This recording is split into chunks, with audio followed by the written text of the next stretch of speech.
Você já imaginou ser queimado e congelado ao mesmo tempo no espaço? Ou viajar até a Lua em um elevador de 400 mil quilômetros? Hoje vamos explorar curiosidades incríveis sobre o Sol, o vácuo espacial, galáxias distantes, colisões de planetas gigantes e até o futuro da exploração lunar. Prepare-se para ter sua mente expandida. Já deixa o like, se inscreve no canal e vem comigo. Você pode pensar que a Terra é muito grande, mas o Sol representa quase 99,9% da massa de todo o Sistema Solar. O resto dessa massa é composta pelos planetas e seus satélites, asteroides, cometas, gás e poeira. Ela fica a cerca de 150 milhões de quilômetros de distância de nós, mas nos mantém aquecidos todos os dias. Sua temperatura é de cerca de 5.500 graus, mas o espaço ao redor ainda é frio como o gelo. Para entender isso, precisamos distinguir entre calor e temperatura. O calor é a energia dentro de algum objeto. Temperatura é algo que nos diz se um objeto está quente ou frio. Quando o calor é transferido para esse objeto, isso faz a temperatura dele subir. Quando está perdendo o calor, ela diminui.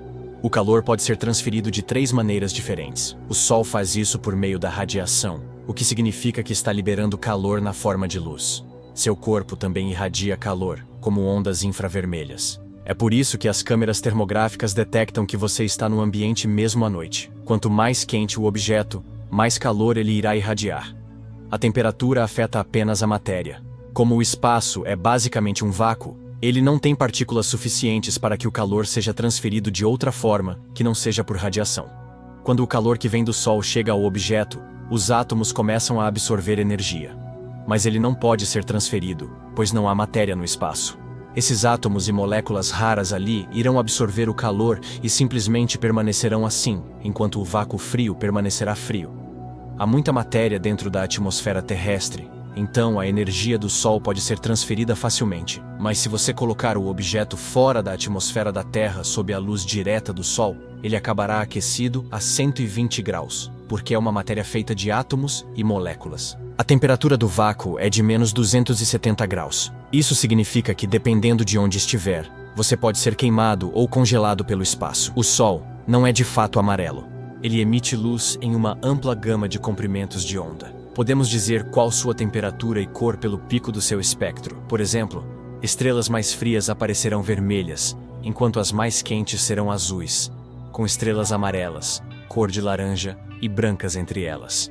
Quando se trata do Sol, o pico do espectro ocorre em um comprimento de onda, que normalmente chamaríamos de verde, mas nossos olhos percebem isso de forma diferente. Portanto, esse tom de verde, em combinação com outros comprimentos de onda do espectro, parecerá branco ao olho humano. Geralmente vemos o Sol como amarelo, porque nossa atmosfera espalha a luz azul com mais eficiência do que a vermelha. Durante o nascer e o pôr do Sol, há mais luz vermelha no espectro solar, o que nos dá cenários incríveis.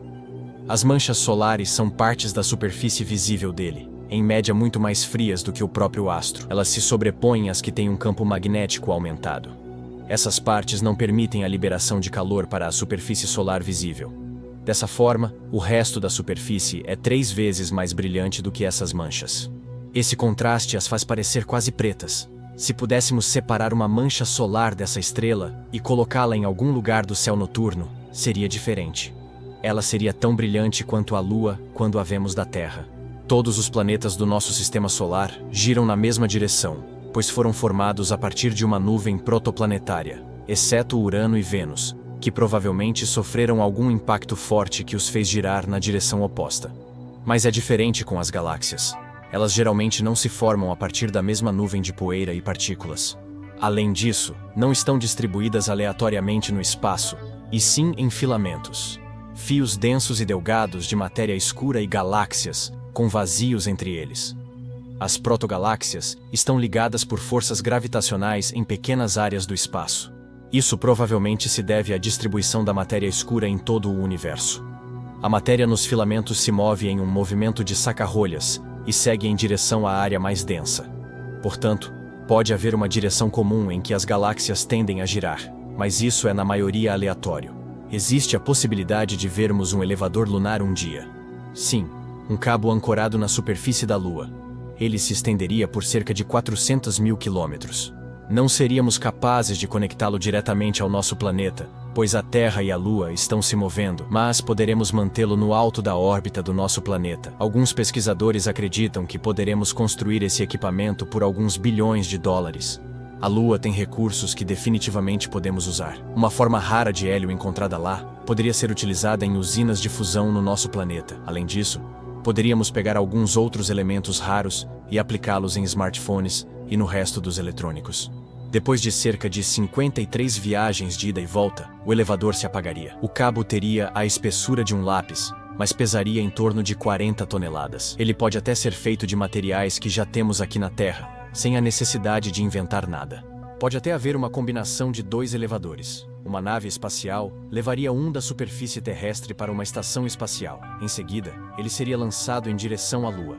Haveria outro para finalmente descer até a superfície do satélite. Os planetas do nosso sistema solar têm órbitas previsíveis e estáveis, mas as colisões de gigantes gasosos podem ter acontecido em estágio inicial, quando o sistema planetário ainda estava se formando. No caso de um choque frontal, 2 gigantes gasosos se fundiriam. Eles não acabariam perdendo a massa, nem os materiais em seus revestimentos gasosos ou os de seus núcleos sólidos. Tal colisão em uma velocidade mais alta causaria a perda da maior parte do gás do revestimento, e a velocidades muito altas. Bum! Os 2 planetas já eram.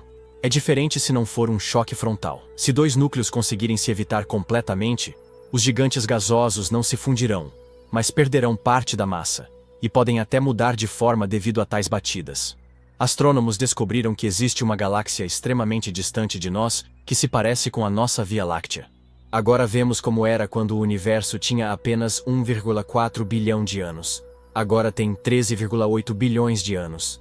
Levou mais de 12 bilhões de anos para a luz vir dessa galáxia distante e alcançar nosso planeta. Essa é a tranquila, estável e surpreendentemente não caótica, ao contrário de todas as outras que eram bastante turbulentas em seus estágios iniciais. Para deixar a Via Láctea, teremos que viajar cerca de 25 mil anos-luz de distância do centro dela, ou 500 anos-luz verticalmente.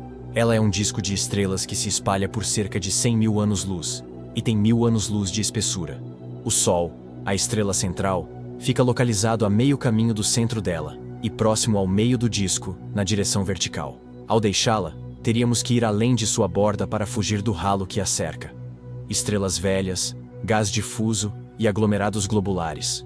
Se você quisesse ir ainda mais longe para ver a Via Láctea em toda a sua grandeza, teria que viajar 48 mil anos-luz verticalmente. No momento, não temos nenhum telescópio que possamos enviar para lá.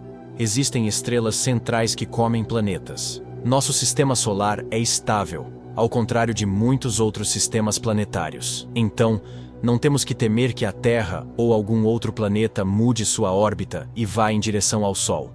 Mas, pelo menos, 1/4 dos outros sistemas com estrelas semelhantes ao nosso Sol tem um passado bastante caótico. Em alguns deles, há planetas que costumavam se mover e suas migrações imprevisíveis podem ter interrompido a trajetória de alguns outros, ou até mesmo os empurrado para fora de sua órbita. Isso significa que alguns planetas provavelmente caíram na estrela central. Quando isso acontece, eles se dissolvem na camada externa dela, o que significa que são devorados. Se você gostou desse vídeo, deixe seu like, se inscreva no canal Infinite Space e ative o sininho. Até a próxima!